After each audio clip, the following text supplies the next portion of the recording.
GolfNewsRI presents the Golf Dudes Podcast.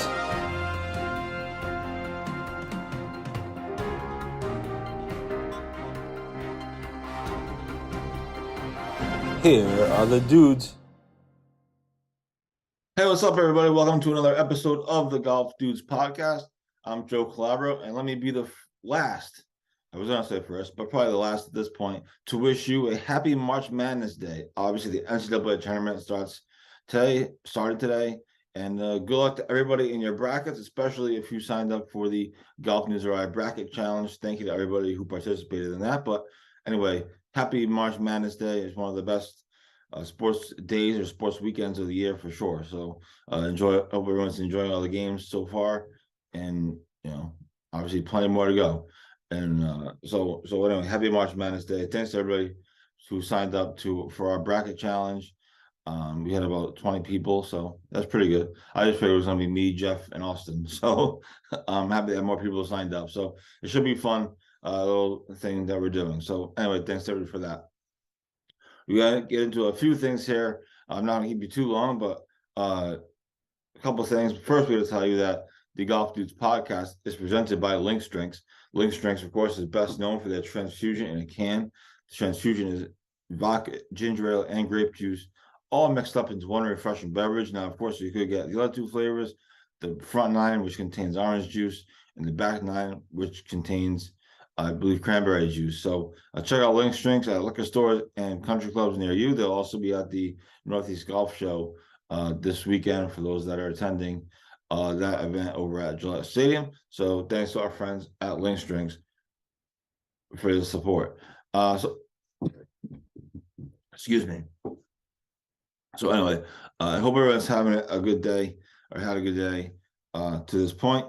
And so a couple of things to get into.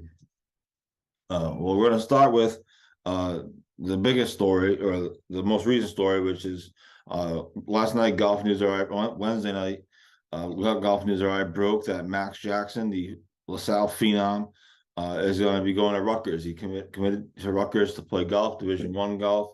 So huge deal there. We put that up last night. The story has been updated since. So if you read the original version, feel free to go back and reread it. There's some quotes and some different things that we've added in to lengthen the story and own the story. So, but a big deal. I know he was looking at, or a couple of different schools were looking at him. He was looking at a couple of different schools, and at the end of the day, he picked Rutgers, and he'll go there. Obviously, he has a year and a half-ish left of high school golf, and then he'll go there in the fall of 2024, I believe. Hopefully I have my dates correct. So super exciting stuff. Congrats to Max on the commitment. Obviously, it's a huge burden lifted off of him. Making those college commitments is a big deal. Obviously, a lot of stress involved for him, and obviously, I'm sure his family and friends. So now that that's out of the way, he can focus on golf, which is good, because obviously a big spring season coming up for himself and for LaSalle. And we're super excited for that. But the decision for Max, I'm told, it really just came down to coaching. He was really impressed with the Rutgers coaching staff. They really cared about him more so than just his golf, and they weren't just recruiting him by a number, by what he's shooting. They were kind of recruiting everything. So he was really impressed with them. They were obviously impressed with him, and that's what I'm told the decision came down to. I know there were a few other schools in the mix, and he just chose Rutgers. So that was the big news Wednesday night. Again, congrats to Max on the big commitment, and looking forward to getting the spring season started for high school in just a few weeks, really. So that was the first big news topic that we need to go over. Obviously, the second big news topic came earlier this week when GolfNewsRI learned that the Rhode Island Floorball Championship is going to be held at Crestwood and Warwick. So two pretty good locations, especially Warwick. I'm hoping that the final day is at Warwick, so people can close the tournament out there. But so we learned that somebody sent us a link to show it. Riga hadn't put it on their schedule yet, actually. So I'm not sure if they have since, but so that was big. And in this time when courses are not wanting to host tournaments, and for whatever reason, Riga has trouble filling up their tournament schedule, and a lot of places do. It's not just a Riga issue. This is like a kind of nationwide thing. It's just Riga is just part of it. It's good that those two clubs stepped up. Crestwood and Warwick should be a great tournament, obviously, and looking forward to that. I believe that's May, first couple of days in May, so that's coming up soon as well. So I didn't see anybody complaining too much about that, so it feels like people are happy about that. Those courses. I know when you put up the Rhode Island Open being held at Connecticut National, people were pissed.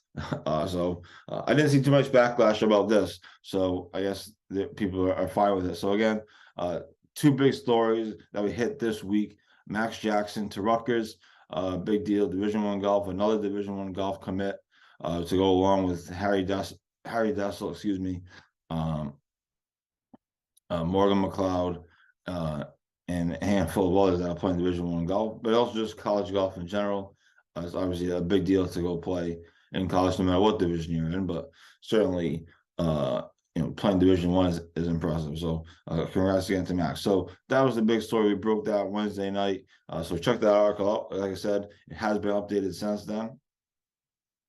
And then the other one, of course, is the Rhode Island Floorball will be held at Crestwood and Warwick, which GolfNewsRI reported earlier this week. So that was been the two big things from the week.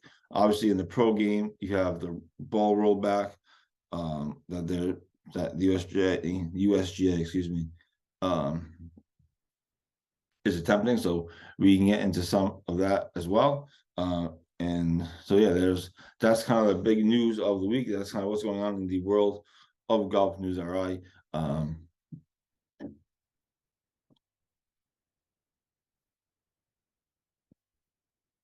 GolfNewsRI glass. Cheers. You get them in the pro shop. They're pretty good, actually. They come out really nice. Anyway, sorry. So thanks everybody for tuning in. A few other quick announcements here that we are working on. Obviously, thanks to everybody again for filling out the bracket. That was a lot of fun.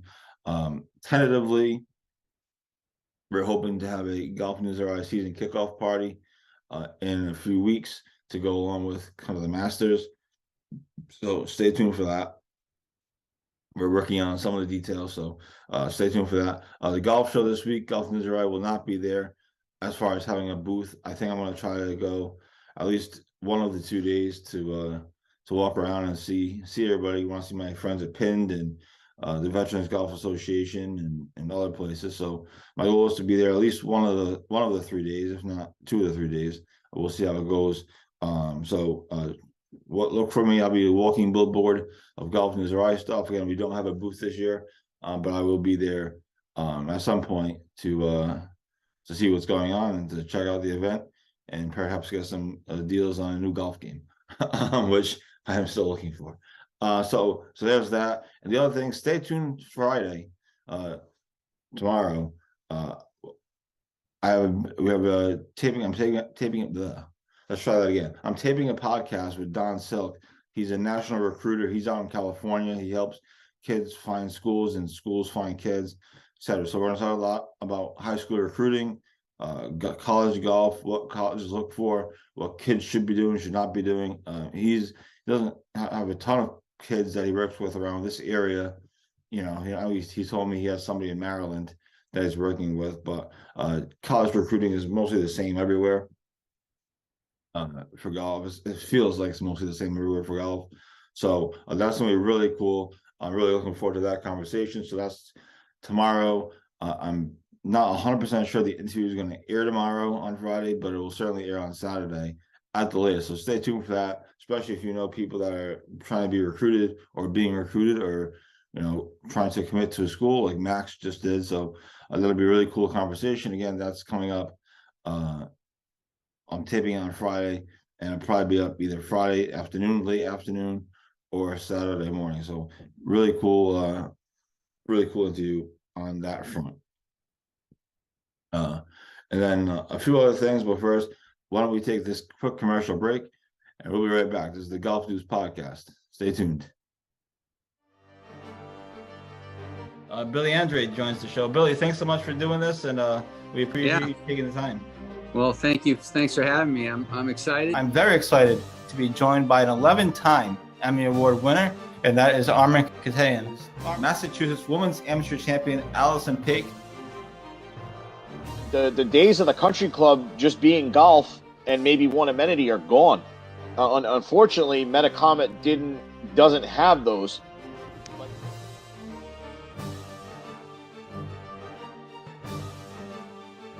He has a very rare condition called kyphoscoliotic Ehlers-Danlos syndrome. And at the time of diagnosis, there was only 60 documented cases in the world. I mean, we legitimately played the last 4 holes at Newport National. You could not see 50 yards.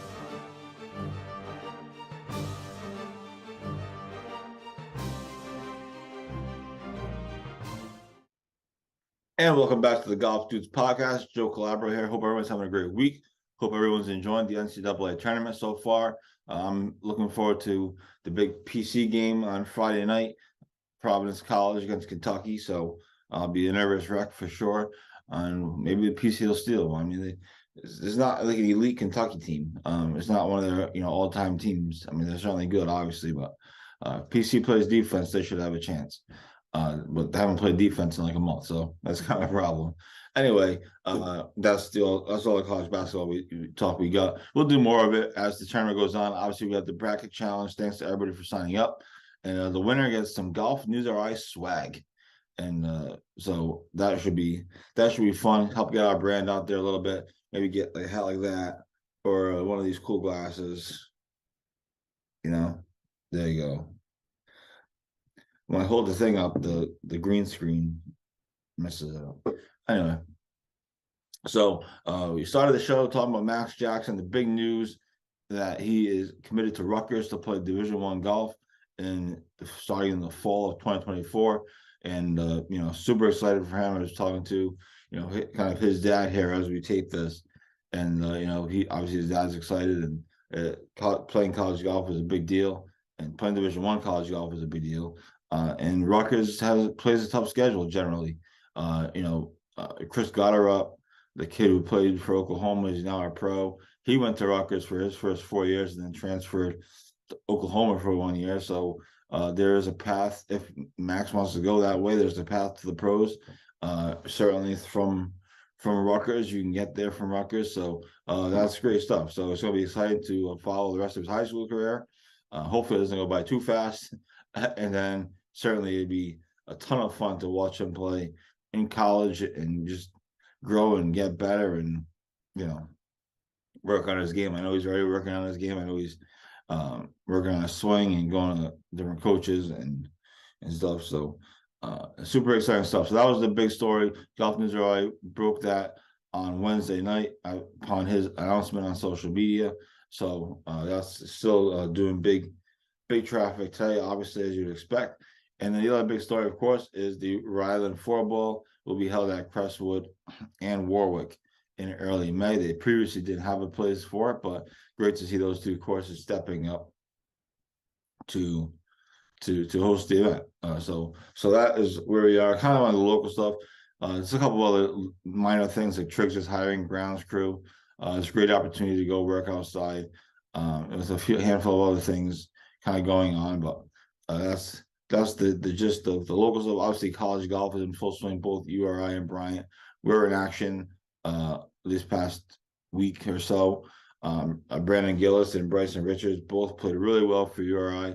Both finished inside the top 7, but they didn't get anything else from the other 3 players on the roster. So once the other players get going, I still believe that URI is going to be a real good team this year and really fun to watch it and follow through the rest of their season and into the A10 tournament, and hopefully, they get the NCAA bid. So, good stuff for them. There's still a ways to go. So that's kind of the local scene. Obviously, on a national level, the biggest story this week was the USGA and the RNA teaming up to propose a rollback of the golf ball. Now, it's very confusing. I'm not going to lie. It's confusing to read, but they're planning to roll back the golf ball to help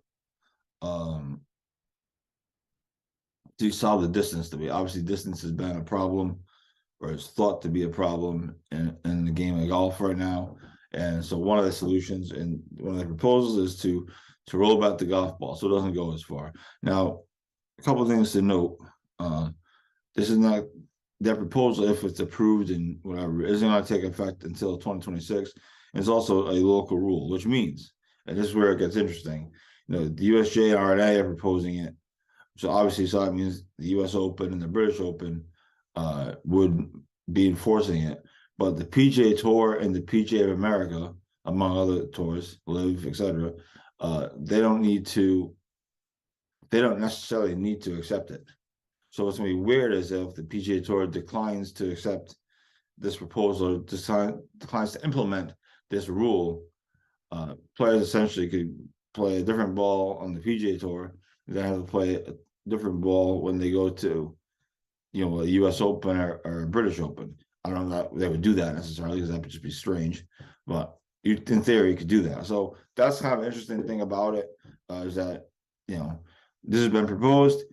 We'll see if the PGA Tour and PGA of America, LIV Golf for that matter, we'll see if these guys accept the local rule, or if they're just going to do their own thing and we're going to have different golf balls everywhere. So that will be interesting. So basically what they're doing, and again, is pretty confusing. They're basically going to change the conditions of which the ball is tested. So, for example, as we have written here on GolfNewsRI.com, the current conditions allow for a combined carry and roll of more than 317 yards, but not more than 320 yards. Go figure.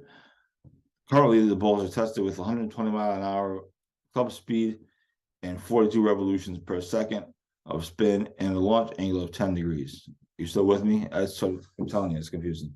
I get it. And then, so these new proposed conditions by the USGA and RNA would be 127 miles an hour and 37 revolutions per second and a launch angle of 11 degrees. So in theory, this is supposed to limit the distance the ball is going to go. And according to the USGA and the RNA, this should reduce the distance by about 15 yards. So there's that. It's confusing. There's been a lot of chatter about it. We put up a statement by Acushnet, which is Titleist's parent company, and they were not happy about it because they only make one ball. They don't make separate balls for pro. None of these players do really. Obviously, pros can get their ball customized a little bit and different stuff, but for the most part, and I think this is what Justin Thomas's point was the other day during his press conference at the Valspar, is one of the cool things about golf is, and we play the same equipment as them, right? I can go out and play the same ball, the same clubs as Jordan Spieth or Tiger Woods or whatever, in theory, relatively the same. So that's what's cool about golf. And this is obviously changing this, could change it. This again, I should have mentioned that this rule is only for elite players. So this is only applying for the pros. It's not obviously going to apply to our level of golf. It won't really matter. But now you're forcing equipment companies to make more than one ball, have different balls for different levels of golf. So it'll be interesting to see what happens. It doesn't go into effect until 2026. Again, but these places, they have to be accepted, and the different tours and outlets have to accept this rule. It's a modern local rule or whatever that's being called. And so the PGA Tour and PGA of America and others, they don't necessarily have to accept this proposal, which that will be interesting to see what happens down the road.